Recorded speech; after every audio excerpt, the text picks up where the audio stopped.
नमस्कार, मी वृषाली यादव सारंग। आता आपण पाहूयात बातम्या विस्तारानं। बुलेटिनच्या सुरुवातीला मोठी बातमी। रवींद्र वायकरांचा आज रात्री शिंदे गटामध्ये प्रवेश होऊ शकतो। मुख्यमंत्री शिंदेंच्या उपस्थितीमध्ये वायकरांचा प्रवेश होणार आहे।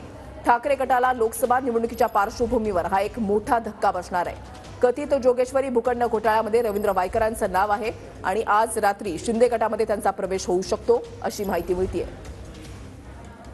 रवींद्र वायकर यांचा आज रात्री शिंदे गटामध्ये प्रवेश होणार आहे अशी माहिती मिळते। मुख्यमंत्री शिंदेंच्या उपस्थितीमध्ये रवींद्र वायकर यांचा प्रवेश होणार आहे। महत्त्वाची आणि मोठी बातमी, कथित जोगेश्वरी भूखंड घोटाळ्यामध्ये रवींद्र वायकरांचं नाव आहे आणि खटला सुद्धा सुरू आहे आणि याच पार्श्वभूमीवर आता नेमकं त्यांच्याकडून पुढचं पाऊल काय असेल अशी चर्चा जी आहे ती सुरू झालेली होती। मात्र रवींद्र वायकर आज शिंदे गटामध्ये प्रवेश करणार अशी माहिती मिळतेय।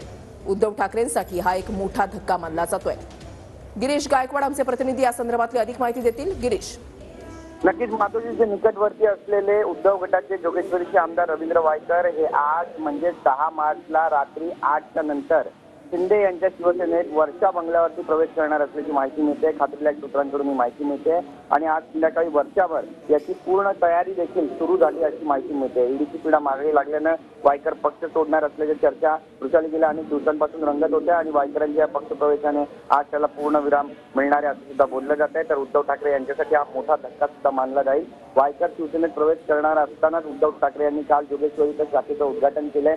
जे गद्दार असतील ते सोडून जातील आणि जे खुद्दार असतील ते शिवसेनेमध्ये राहतील आणि विजयी होतील असं सुद्धा त्यांनी आवाहन जनतेला काल केलं होतं। काल शाखेच्या एका उद्घाटनाप्रसंगी ते त्या ठिकाणी उपस्थित होते आणि सर्व कार्यकर्त्यांना त्यांनी संबोधित केलं आणि यानंतरच ही घटना घडत असताना आपल्याला पाहायला मिळते। त्यामुळे आजही उद्धव ठाकरे हे कार्यकर्त्यांच्या भेटीगाठी घेणारे असं समजतंय।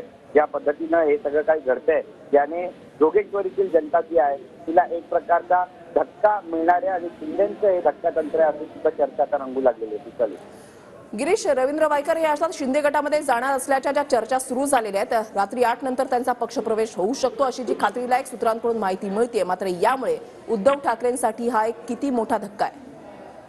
नक्कीच फार मोठा धक्का या ठिकाणी मानला जातोय, कारण लोकसभा निवडणुकीचे वारे वाहू लागलेले आहेत। कालच आपण पाहतोय की अमोल कीर्तीकर यांच्या नावाची त्या ठिकाणी उद्धव ठाकरेंनी घोषणा केलेली आहे आणि त्यामुळे प्रचाराला लागा, कामाला लागा असं आवाहन सुद्धा उद्धव ठाकरे यांनी सर्व कार्यकर्त्यांना केलेलं आहे। त्या पार्श्वभूमीवर आजच धक्कातंत्र शिंदेकडून दिला जाते आणि ज्या पद्धतीनं हा सगळा प्रवेश होतोय जवळपास 1,500 लोक या पक्ष प्रवेशाच्या कार्यक्रमाला हजेरी लावतील अशी सुद्धा माहिती सूत्रांकडून मिळते।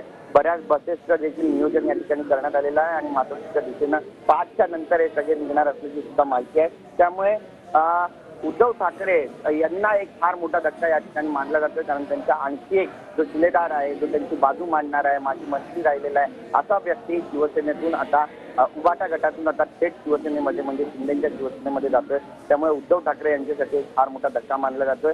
बऱ्याच वर्षापासून रवींद्र वायकर जे आहे ते उद्धव ठाकरे यांचे पाठीराखे म्हणून मानले जात होते आणि कायम विधानसभेतही आपण त्यांची जी भाषणं आहेत ती ऐकलेली आहे आणि ज्या पद्धतीने आक्रमक भूमिका ते पायऱ्यांवर सुद्धा घ्यायचे, पोडियमवर सुद्धा घ्यायचे आणि विधानसभेत सुद्धा घ्यायचे, ती आता भूमिका घेणारा कोण राहणार आहे हा सगळ्यात महत्त्वाचा प्रश्न आहे। नक्कीच धन्यवाद गिरीश दिलेल्या सविस्तर माहितीसाठी।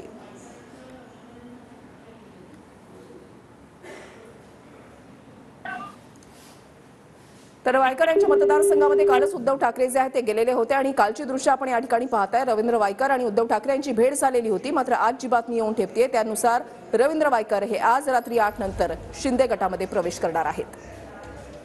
आज आपल्यावरती जसं वायकरांच्या मागे लागलेले आहेत, आणखीन अनिल परबच्या मागे लागलेले आहेत। लागा, किती मागे लागायचं लागा, पण जोपर्यंत हा शिवसैनिक जिवंत आहे तोपर्यंत त्यांनी हातात घेतलेली मशाल ही धगधगती आहे, तोपर्यंत तुमचे मनसुबे इकडे महाराष्ट्रात आम्ही यशस्वी होऊ देणार नाही। नाही म्हणजे नाही, तुमचा सगळा भ्रष्ट आणि हुकुमशाहीचा कारभार हा छत्रपती शिवरायाचा महाराष्ट्र जाळून खाक केल्याशिवाय राहणार नाही हा विश्वास